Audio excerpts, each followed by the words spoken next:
हाँ जी दोस्तों, आज अपने पास पहुँचे हैं एरिज कंपनी से डॉक्टर प्रेम प्रकाश। मेरा ख्याल है ज़्यादा इंट्रोडक्शन की तो ज़रूरत नहीं। जब भी माइक्रो न्यूट्रिशन की बात आती है, यानी कि सूक्ष्म तत्वों की बात आती है जो फसलों में, जैसे जिंक, मैग्नीज, मोलिबोडिनम, सल्फर वगैरह छोटे तत्व हैं, जो उनकी बात आती है, तब पूरे पंजाब के, उत्तर भारत में हर किसान के जहन में डॉक्टर प्रेम प्रकाश का नाम आ जाता है। क्योंकि फार्मरों के साथ इतने मिक्सअप हैं, कंपनी के बड़े अहदेदार होते हुए भी खेत में जाके फसल के एक एक पत्ते का निरीक्षण करते हैं। आज अपने पास गांव में पहुंचे हैं, साथ में आए बिट्टू जी। बिट्टू जी भी बहुत महान शख्सियत कहेंगे, जो टाइम टू टाइम फ़ोन पे भी रब्ता रखते हैं किसानों के साथ, और जिस एरिए में जाते हैं हर गांव में 10-10, 20-20 जिम्मेदारों को मिल के आते हैं। तो आज जो डॉक्टर साहब इंट्रोड्यूस कराएंगे वो प्रोडक्ट है मेजर सोल।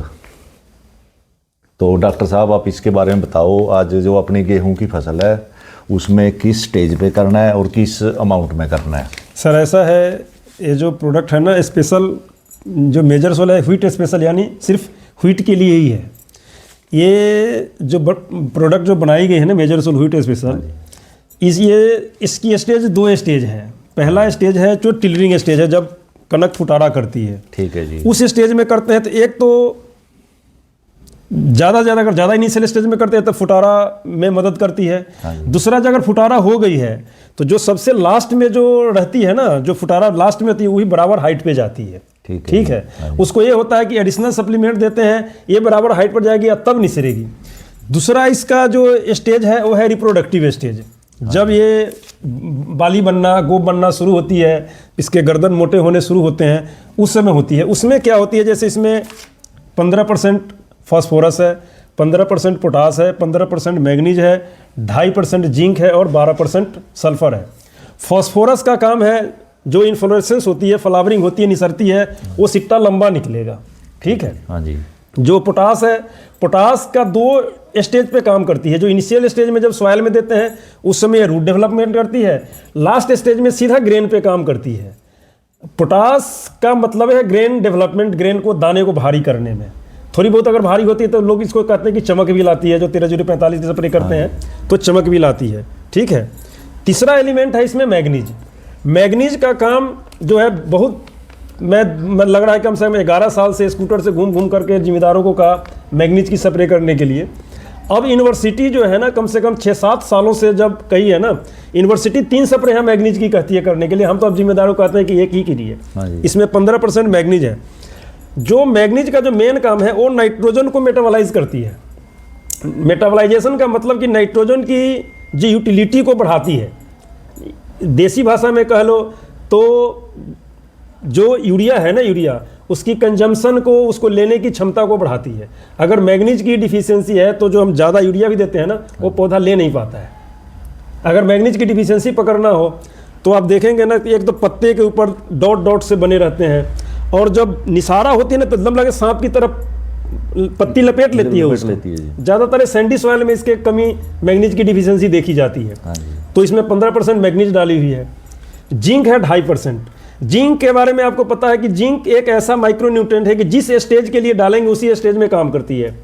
वेजिटेटिव ग्रोथ में डालेंगे तो ग्रोथ कराएगी, फ्लावरिंग के टाइम में जाएंगे तो फ्लावरिंग में मदद करेगी, अगर ग्रेन डेवलपमेंट के सामने डालेंगे तो ग्रेन डेवलपमेंट में मदद करेगी।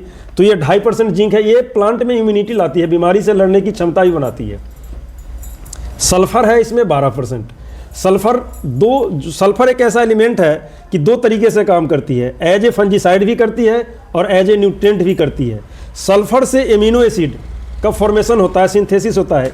एमिनो एसिड जो है बिल्डिंग ब्लॉक है प्रोटीन का, इसका मतलब है सीधा सल्फर प्रोटीन बनाने में मदद करती है। तो तकरीबन जो एक मेजर सोल व्हीट स्पेशल है ना, ये न्यूट्रिशन पॉइंट ऑफ व्यू से कनक के लिए बेस्ट प्रोडक्ट है। अब मैं तो जो अपने जिम्मेदार हैं उनको कहते हैं कि अगर 10 किले की खेती करते हैं ना, आप 2 किले में डाल करके देखो और प्रॉपर देखो कि मतलब इसने कितना का रिजल्ट भी देखो कि 10-20 किलो 50 किलो कुछ ना कुछ फर्क पड़ा है कि नहीं पड़ा है। हम तो चूंकि डेवलपमेंट में रहे हैं, मैंने तो डाटा लिया हुआ है, तो मेरे हिसाब से तो है। अब आप बरतवाइए, मैं देखने भी आऊँगा, ठीक है कि नहीं। रिजल्ट तो जिम्मेदार को ही पता चलेगा, मैं देखूंगा तो मेरे को ही पता लगेगा कि मतलब इसने कितना काम किया है। तो इसमें डॉक्टर साहब मेरा ख्याल है 1 2 3 4 5 कंपोनेंट हैं इसमें। 5 तत्व हैं, हाँ sir. Phosphorus, potash, manganese, zinc, sulphur, हाँ। ये तो आपने पूरी रिसर्च के बाद हाँ, मतलब chemistry डाले के हैं, according, chemistry जो के- इनकी कंपैटिबिलिटी बने, क्योंकि हाँ जी। 15 की जगह अगर 20 कर देते तो इनकी कंपैटिबिलिटी नहीं बनती थी। है, ये बहुत ही R&D के बाद में बनता रेशियो है। होती है, हाँ हाँ हाँ। इसके साथ और कौन कौन से मॉलिक्यूल कंपैटिबल हैं जो किसान बार बार खेत में स्प्रे ना कराए, मतलब फिरना पड़े इसमें आप इसके। जैसे जब तो टिलरिंग स्टेज में डालते हैं, इनिशियल स्टेज में, शुरू में जो अभी स्टेज चल रही हाँ है, जी। इसमें आप चाहे तो नाइट्रोजन यूरिया मिला सकते हैं, या जो नैनो यूरिया आती है वो मिला लो, चाहे 1.5-2 किलो 2.5 किलो यूरिया जो छिट्टा लगाते हैं उस यूरिया को आप मिला सकते हैं, ठीक है कि नहीं। हाँ, एक्स्ट्रा अगर आप चाहे तो मैग्नीशियम मिला सकते हैं, जिंक 2.5% थोड़ा बहुत चाहे तो जिंक मिला सकते हैं, ठीक है कि नहीं। जो रिप्रोडक्टिव स्टेज आती है उसमें इसमें कुछ नहीं मिलाना, सिर्फ बोरन मिलाना है। अच्छा, रिप्रोडक्टिव स्टेज पे जो तो गोब बनते समय मिलाना बोरन है। मिला सकते हैं, ठीक है। और जो इसकी टिलरिंग वाली स्टेज है, हाँ, टिलरिंग वाले स्टेज में नाइट्रोजन उसमें मिला अगर लो, सपोज करो किसान के पास कुछ ऐसे यूरिया की कमी चल रही है, हाँ जी, हाँ जी, कोई भी चीज मिलाने को नहीं है, जो इसकी अमाउंट है ये मोर देन सफिशिएंट है। हाँ सर, ये सफिशियंट है। अगर इसके अकॉर्डिंग आप करते हैं ना, डोज के अकॉर्डिंग करते हैं, जैसे 5 ग्राम है, 5 ग्राम पर लीटर ऑफ वाटर इसकी डोज है, ठीक है कि नहीं, तो ये सफिशियंट है ये। क्योंकि मैं इसलिए पूछ रहा हूँ ये सवाल, आप इसके टेक्निकल माहिर हो। जैसे किसी फार्मर ने यूरिया कोई खेत में मेजरमेंट के लिए स्केल होता नहीं, 2 की बजाय 4 किलो भी डाल हाँ जी, हाँ सकता है जी, अंदाजे के साथ, अप्रोक्सीमेटली होता है। तो इसमें कोई हिडन हंगर ना आ जाए, मतलब जैसे इसमें आपने मैग्नीज बताया, मैग्नीज नाइट्रोजन का अपटेक बढ़ा देता है। हाँ जी, हाँ जी, जब नाइट्रोजन का अपटेक बढ़ेगा तो उसमें ग्रीनरी ज़्यादा आएगी। हाँ जी, हाँ जी, हाँ जी। ग्रीनरी में कुछ जो डेफिशिएंसी डिजीज होती है उनके सिम्टम मतलब हिडन हो जाएंगे। हाँ, छिप जाते हैं, सही तो बात वो है। बाद में जाके कोई मतलब हिडन हंगर ना मतलब इसमें जनरेट हो जाए। सर आएगी नहीं सर, आपने एक वर्ड यूज किया माहिर, माहिर तो नहीं कह सकते, लेकिन ये है कि सर हम जहाँ इतने साल यूनिवर्सिटी में पढ़े हैं, रिसर्च में काम किए हैं, seed production, seed testing, quality control में काम किए हैं, तो हमारी ये होती है कि हम जो कहीं सीखते हैं, चाहे यूनिवर्सिटी से सीखे, चाहे कुछ फार्मर जो स्किल फार्मर होते हैं उनसे भी सीखते हैं, उस एक्सपीरियंस को जो है ना हम आगे शेयर करते हैं। जो एग्रीकल्चर लाइन है ना सर, ये बहुत डीप लाइन है, इसमें कोई एक्सपर्ट नहीं हो सकता। बस ये जरूर है रोज न कुछ नया सीखने को मिलता है। जब मैं मलेरकोटला था, जितनी सब्जियां मलेरकोटला में लगती है मेरे को ही पता नहीं था, लेकिन आज है कि मैं वेजिटेबल का ठीक ठाक एक्सपीरियंस हो गया, लोगों को अपनी एक्सपीरियंस आगे की आगे शेयर करता हूँ। तो जो एलिमेंट है तकरीबन पूरा है, जो थोड़ी बहुत सॉइली सैंडी मतलब सैंडी सॉइल होगी, जो सॉइल ज़्यादा हंगर होगी, उसमें मारा मोटा डिफिशियंसी आ सकती है, नहीं तो नहीं आएगी।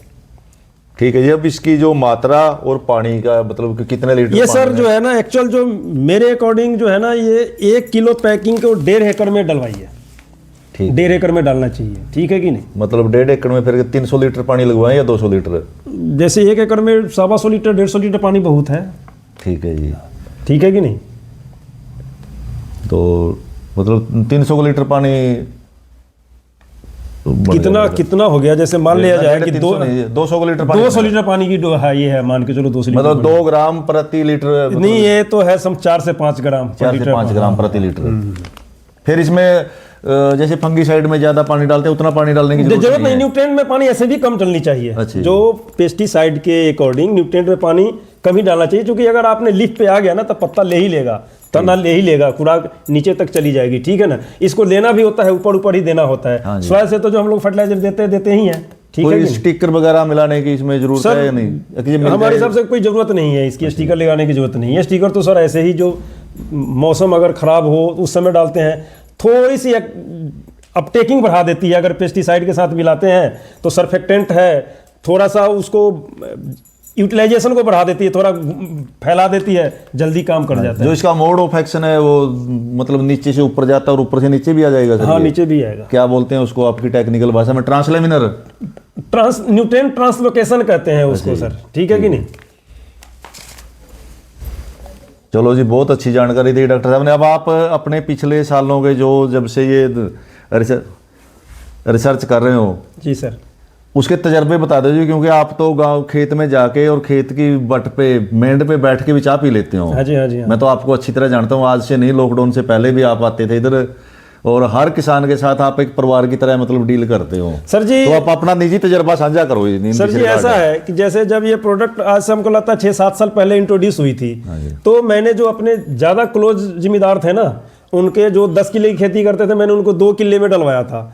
और डलवाने के बाद मैंने ये दोनों स्टेज में मैंने इसकी स्प्रे कराई थी। मैंने रैंडमली जो कंट्रोल है जिसमें नहीं डाला गया था उसकी भी 10 वाली निकाली, जिसमें डाला गया था उसकी भी 10 वाली निकाली। और जो इलेक्ट्रॉनिक बैलेंस होता है, जो सोने तोलने वाली तराजू होता है, अगर मैंने उस पर मैंने तौला था तो उतने दाने में 10 दाने में फ़र्क था। तो हमारे हिसाब से जो जिम्मेदार किसान भाई कहते हैं कि जी मौसम ठीक है, मौसम मायने रखती है, लेकिन अगर मौसम खराब भी है, जिसमें डालेंगे जिसमें नहीं डालेंगे तो उसका फ़र्क जिम्मेदार को जरूर नज़र आएगा। ठीक है डॉक्टर साहब, आप एक थोड़ा सा मेरा सुजेशन और नोट करो। लोग अपने लेवल पे जितना यूज करेंगे वो उनकी मर्जी है। ठीक है, ठीक है। आप डिफरेंट मतलब जो टेक्सचर ऑफ सॉइल है ना, जैसे सैंडी सॉइल हो गया, हाँ, हेवी सॉइल है, जिसमें क्ले कंटेंट ज्यादा है। ठीक है, ठीक है। किसी में अलग अलग मतलब एक ही गांव में 5-6 टेक्सचर मिल जाते हैं सॉइल के। ठीक है, ठीक है। तो इसके ट्रायल लगवाओ, मेरे पास छोटा कंप्यूटर कंडा है। ठीक है, ठीक। तो वहां से डेफिनेट एविडेंस कलेक्ट करेंगे। ठीक है, ठीक। ताकि इन फ्यूचर तो हम उसको नहीं सर, मतलब कोई नहीं, ये तो सही चीज, एक तो एक्सपेरिमेंटल चीज है जो होनी भी चाहिए। ये तो आप अपनी सुपरविजन में लगवाओ। हम ये नहीं चाह रहे कि आप फ्री ऑफ द कॉस्ट में नहीं, कोई नहीं। हमें मतलब एक जो ये थैले लेके जो इसका पैकेट है, इसको अलग अलग जगह आपकी सुपरविजन में मतलब स्प्रे करवाएंगे और एक पूरा डाटा इकट्ठा करेंगे। फिर उस डाटे को ICAR में भी डिस्कस करेंगे। ठीक है, ताकि अपने देश की जो खेती पॉलिसी बनने में भी कोई हम अपना एक पॉजिटिव रोल प्ले कर सकें। ठीक है, ठीक। नहीं, करवा देंगे, कोई नहीं। सो बहुत बहुत धन्यवाद डॉक्टर साहब का कि जो आज आप मलेरकोटला से चल के और आपने हमारा गांव चुना और स्पेशल मतलब इधर आए और अपने प्रोडक्ट के बारे में डिस्कस की। साथ में धन्यवाद डॉक्टर बिट्टू जियों का, जो बहुत ही मतलब टाइम टू टाइम फ़ोन करते रहते हैं, पूछते रहते हैं फसल के बारे में, और अपने ही समसिंग के बारे में तो बताने की ज़रूरत ही नहीं है। जब भी छोटी मोटी समस्या आती है, लोग यूनिवर्सिटी या डिपार्टमेंट के पास नहीं जाते, सबसे पहले अपने ही समसिंग के पास जाते हैं, फिर ये आगे राह मतलब बताते हैं, राह दशेरे कह सकते हैं जिनको, यार मार्गदर्शक। ठीक है, बोलते हैं कि इसको अपना एक्सपीरियंस शेयर करते हैं, काम करेगी, या यूनिवर्सिटी में जाओ, हिसार जाओ, या दिल्ली जाओ, या पंतनगर जाओ, तो मतलब मार्गदर्शन का काम करते हैं। सो इधर पहुँचे ई समसिंग का बहुत बहुत धन्यवाद। सो इन्हीं बातों के साथ सभी हंसते रहो, आबाद रहो। जय हिंद।